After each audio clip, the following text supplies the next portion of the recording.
Time for another look at your weather on the Ones forecast on this Friday, the 13th afternoon. I'm meteorologist Robert Suhr. Thanks for checking in with us.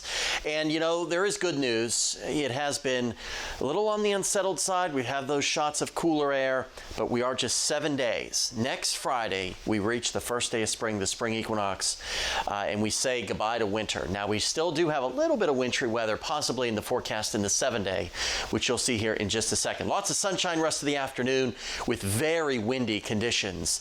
Thankfully, though, should be easing up as we get deeper into the afternoon and especially towards sunrise. We've got this cold front that's going to continue to slowly cross the tri-state area. And notice the winds shifting back out of the north by tonight. That will help to lead to a little bit of a chilly morning if we are waking up, maybe going for that morning run Saturday morning or walking your furry friend. Upper 30s and lower 40s for our temperatures. So definitely jacket weather, but we should start to see temperatures rebound despite this northeasterly and easterly flow.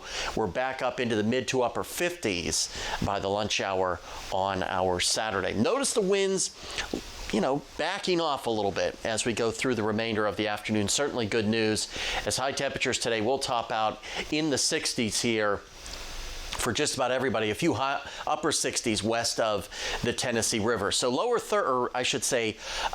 30s for our lows tonight with those winds continuing to diminish. Lots of clear skies out there. You get north of the Ohio River, a little bit of a better shot of seeing some mid-30s as we wake up on our Saturday morning. Then our attention turns to a very powerful storm that's going to slide across the northern part of the country. It's going to drag a cold front as it gets closer to us, and there is some good chances that we're going to see a line of thunderstorms along this front. They could be on the severe side with possibly a little bit of snow on the very back side of the system once the colder air rushes in. Already the Storm Prediction Center has a good chance, of the tri-state under that enhanced risk.